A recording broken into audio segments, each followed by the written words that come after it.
Hello everyone, this is Pratibha Sharma. Welcome all to my channel. ये आज हमारे इकोनॉमिक्स के थर्ड क्लास है। इस वीडियो में आज हम करेंगे डिमांड एंड इट्स डिटर्मिनेंट्स। तो चलिए शुरू करते हैं।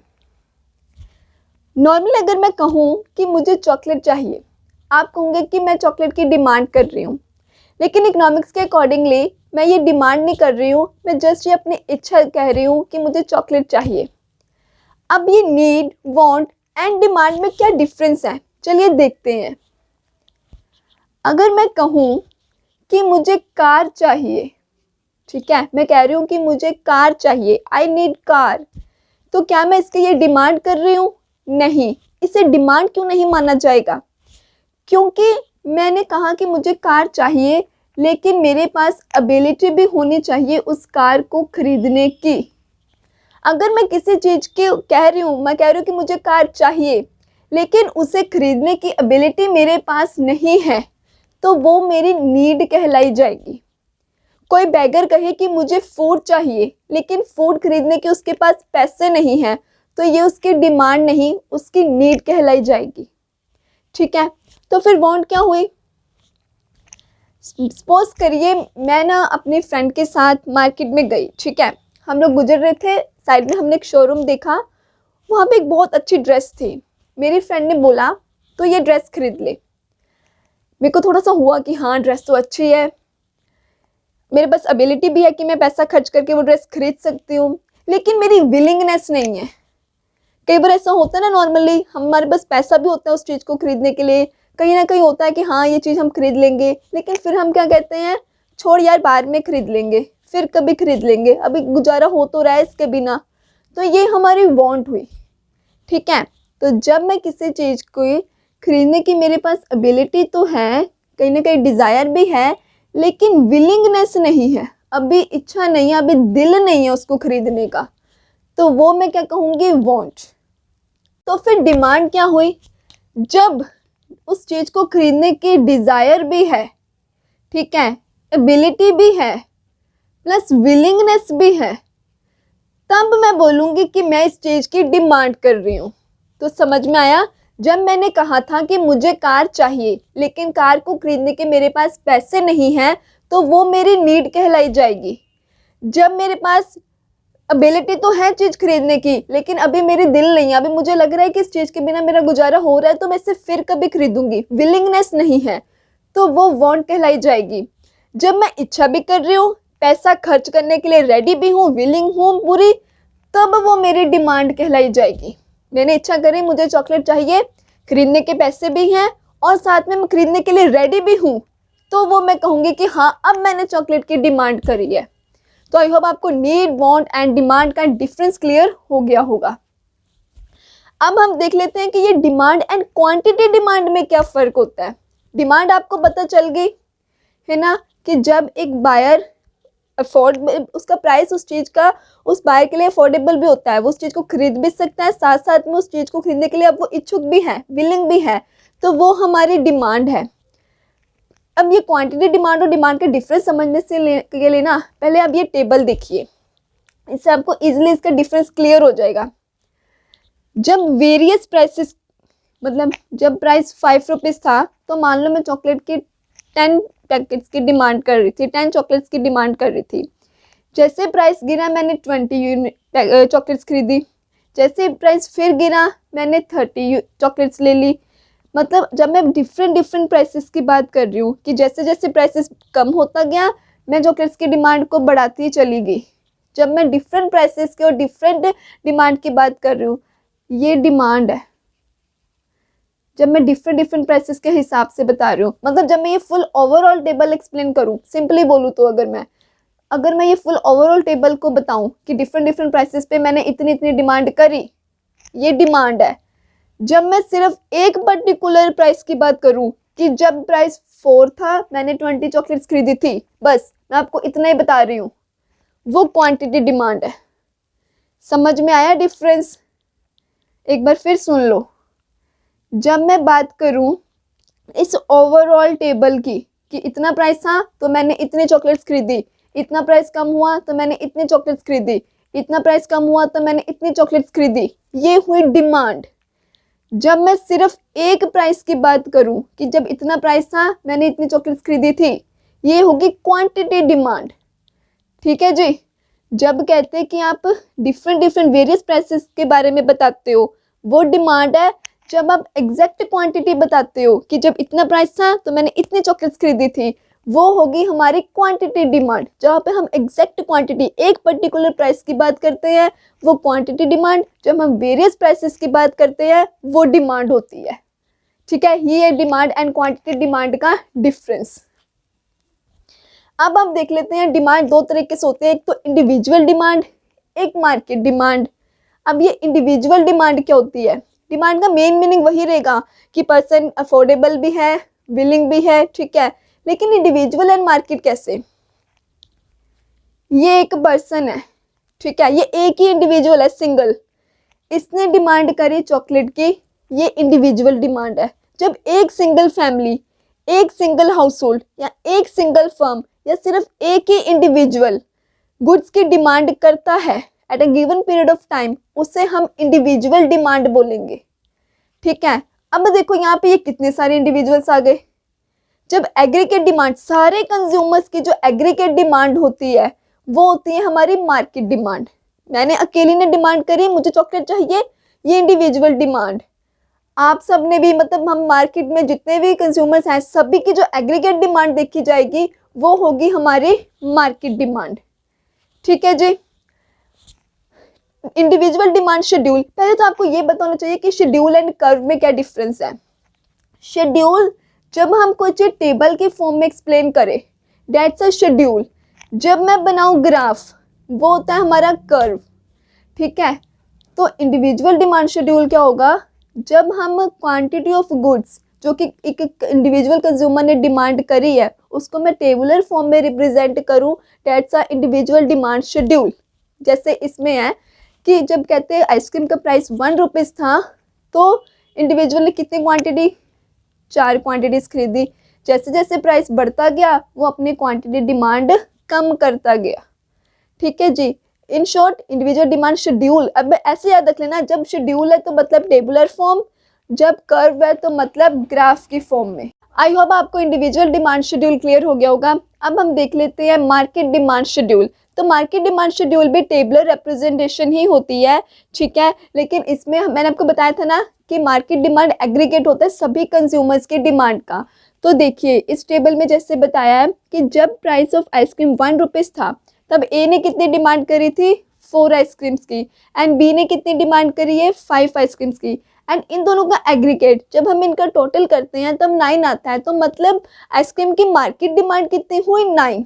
ठीक उसी तरीके से जब प्राइस बढ़कर 4 रुपीज़ हो जाता है तब ए कितना डिमांड करता है, 1 आइसक्रीम की, और बी कितनी डिमांड कर रहा है, 2 आइसक्रीम की। इनका एग्रीगेट कितना आया, 3। तो मतलब प्राइस जब 1 से 4 रुपीज़ हो गया तब हमारी मार्केट डिमांड क्या हुई आइसक्रीम की, 3 रुपीज़। ठीक है। तो याद रखना कि जब शेड्यूल है तो tabular represent. So individual demand curve और कुछ नहीं है, जस्ट अ ग्राफिकल रिप्रेजेंटेशन है किसकी, इंडिविजुअल डिमांड शेड्यूल की। इतना याद रखना कि जब वर्ड कर्व यूज़ किया जाए तो इट मीन्स हमने ग्राफ में प्रेजेंटेशन देनी है, ग्राफ में रिप्रेजेंट करना है। एंड जब वर्ड शेड्यूल यूज़ किया गया हो तो इट मीन्स के टेबुलर फॉर्म में हमने बताना है। जैसे ये देखो यहाँ पर इंडिविजुअल डिमांड कर्व बताया गया है, अब उसी चीज़ को ग्राफ के थ्रू बताया गया है कि जब प्राइस 200 रुपीज़ था तब डिमांड कितनी थी, एक क्वांटिटी की। ठीक है। जैसे प्राइस डाउन होता होता 100 रुपीज़ पर आया तब जो डिमांड है वो बढ़कर 1 से 5 रुपीज़ हो गई। ठीक है। उसी तरीके से मार्केट डिमांड कर्व है, यहाँ पर भी हम लोग ग्राफिकल रिप्रेजेंटेशन देते हैं मार्केट डिमांड शेड्यूल की। ठीक है। तो जो चीज़ हमने टेबुलर फॉर्म में बताई थी अब उसी चीज़ को हम लोग क्या है ग्राफ के थ्रू एक्सप्लेन करते हैं। तो बस इतना याद रखना है कि शेड्यूल वर्ड है तो tabular form and curve word है तो ग्राफिकल फॉर्म। ठीक है। अब हम पढ़ लेते हैं हमारे इस वीडियो का एक और main topic, that's are determinants of demand. तो डिटर्मिनेंट्स ऑफ डिमांड क्या होता है, ये वो फैक्टर्स होते हैं जिनका इफेक्ट हमारी डिमांड के ऊपर पड़ता है। मतलब कुछ तो कारण होता होगा ना कि हम लोग डिमांड ज़्यादा करते हैं, कभी डिमांड कम करते हैं किसी चीज़ की। तो वो फैक्टर्स कौन कौन से हैं वो यहाँ हम पढ़ेंगे कि क्या है डिटर्मिनेंट्स ऑफ डिमांड। हमने बड़ी डिमांड दो तरीके से होती हैं, इंडिविजुअल एंड मार्केट। सबसे पहले देख लेते हैं इंडिविजुअल के फैक्टर्स वो कौन कौन से हैं। इंडिविजुअल में आएगा price of the given commodity, commodity के प्राइस की वजह से इफेक्ट पड़ता है। Price of related goods, income of the consumer, taste and preference, expectation of change in price in future. ये जो 4-5 पॉइंट्स है ये आएंगे हमारे डिटर्मिनेंट्स इंडिविजुअल में, ठीक है, जब हम इंडिविजुअल डिमांड की बात कर रहे हैं।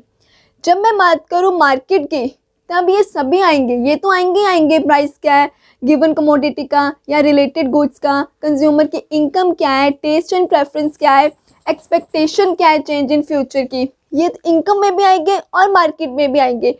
मार्केट में 3 और फंक्शंस जो हैं वो बढ़ जाएंगे, कौन कौन से, एक size of population, season and weather और डिस्ट्रीब्यूशन ऑफ इनकम, ठीक है जी। अब ये सभी ओवरऑल जो डिटर्मिनेंट्स हैं हम पढ़ते हैं, बस याद रखना अगर आपको पेपर में पूछा गया कि इंडिविजुअल डिमांड फंक्शंस कौन से हैं तो सिर्फ ये आएंगे, और अगर मार्केट डिमांड फंक्शंस आए तो ये सभी आएंगे, ठीक है। तो चलिए हमारा फर्स्ट डिटर्मिनेंट करते हैं, that's a price of goods of services.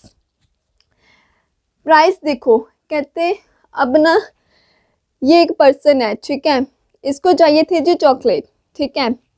जब चॉकलेट थी 10 रुपीज़ की, ठीक है, ये 2 चॉकलेट्स खरीदता था सपोज करो।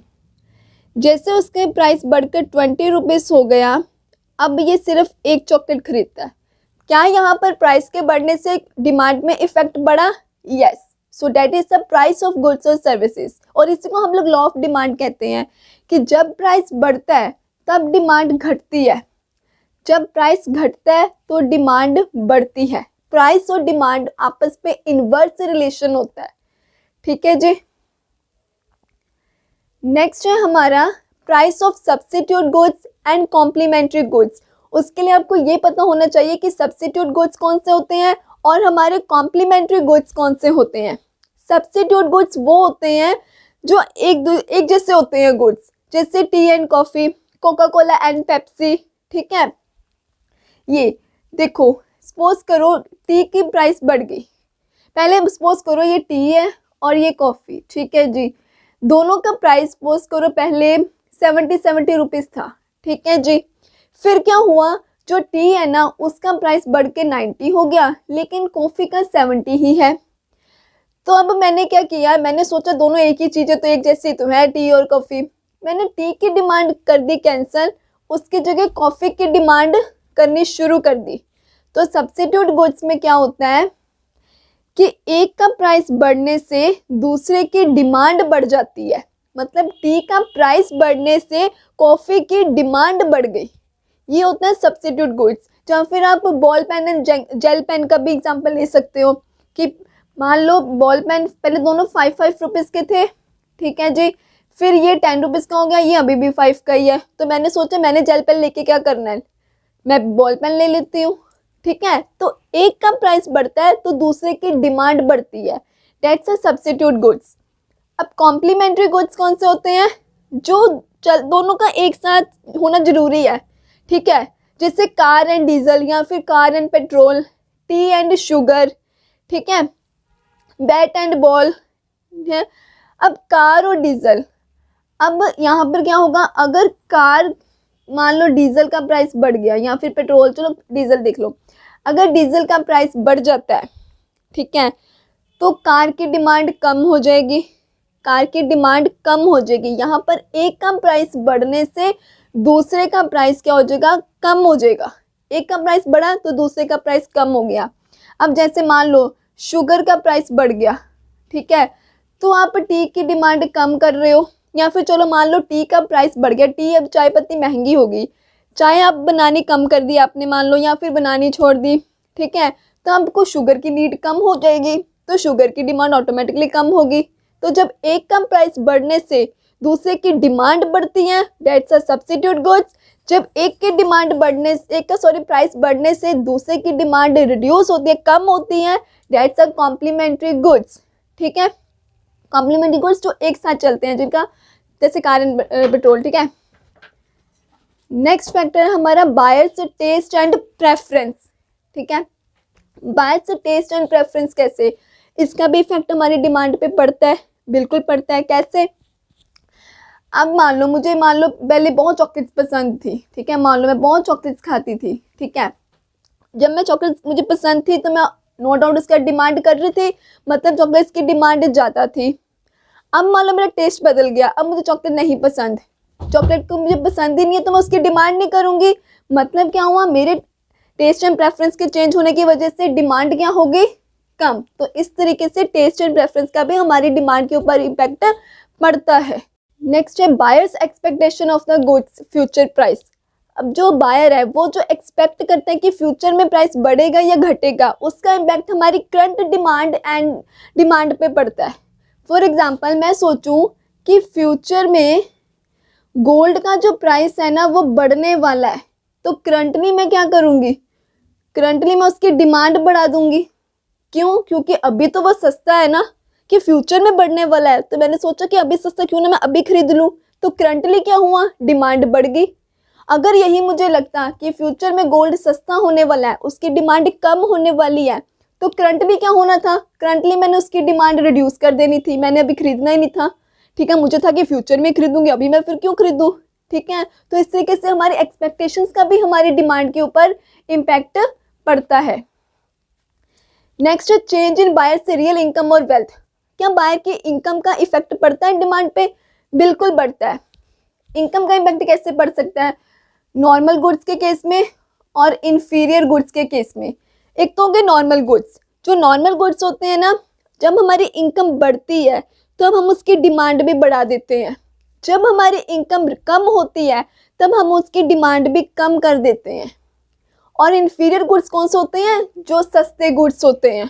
ठीक है, फॉर एग्जांपल जब मेरी इनकम कम थी, मान लो मैं जस्ट एक नॉर्मल जैकेट खरीदी थी ऐसे ही, जब मेरी इनकम बढ़ गई, अब मेरे अंदर इतनी कैपेबिलिटी है कि मैं 11 की खरीद सकती हूँ जैकेट, तो अब मैं सुपीरियर जैकेट खरीदूंगी।